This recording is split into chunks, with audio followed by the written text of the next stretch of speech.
জুলাই আন্দোলনে আহতদের পুনর্বাসন ক্যাটাগরি পদ্ধতি বাতিল সহ দ্রুত সময়ের মধ্যে উন্নত চিকিৎসার দাবিতে রাজধানীর শ্যামলীতে সড়কে অবস্থান নিয়েছেন বৈষম্য বিরোধী ছাত্র আন্দোলনে আহতরা। ফলে বন্ধ হয়ে গেছে উভয় পাশের যান চলাচল। ভোগান্তিতে পড়েছেন গন্তব্যগামী সাধারণ মানুষ। রোববার বেলা 11টার দিকে সড়কে অবস্থান নিয়ে দাবি আদায়ে আন্দোলন শুরু করেন জুলাই আন্দোলনে আহত পঙ্গু হাসপাতাল ও চক্ষু হাসপাতালে চিকিৎসাধীন আহতরা। বিষয়টি নিশ্চিত করেন শেরেবাংলা নগর থানার ভারপ্রাপ্ত কর্মকর্তা মোহাম্মদ গোলাম আজম। তিনি বলেন, শ্যামলী পঙ্গু হাসপাতালের সামনে পুরো রাস্তা ব্লক করে আন্দোলন করছে চিকিৎসারত জুলাই আন্দোলনের আহতরা। এ কারণে যানবাহন চলাচল বিঘ্নিত হচ্ছে।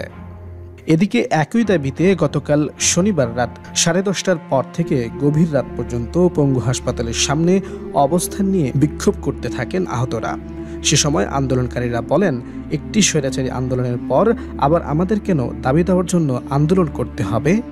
আমরা এই দেশের জন্য আন্দোলন করছি, রাষ্ট্রের মানুষের জন্য আন্দোলন করছি, অথচ আমাদের কোনো মূল্যায়ন করছে না। এটাই কি হওয়ার কথা ছিল? এখন পর্যন্ত আমাদের রাষ্ট্রীয়ভাবে কোনো মূল্যায়ন করা হচ্ছে না, স্বীকৃতি দেওয়া হচ্ছে না, আমাদের পুনর্বাসন করা হচ্ছে না। এ সময় জুলাই আন্দোলনে আহতদের পুনর্বাসন ও আহতদের সেবা দিতে যে 4টি ক্যাটাগরি করা হয়েছে সেই ক্যাটাগরি বাদ দেওয়া সহ বিভিন্ন দাবি জানান আন্দোলনকারীরা। তাদের ভাষ্য, এই ক্যাটাগরির মাধ্যমে আহতদের মধ্যে বৈষম্য সৃষ্টি করা হচ্ছে।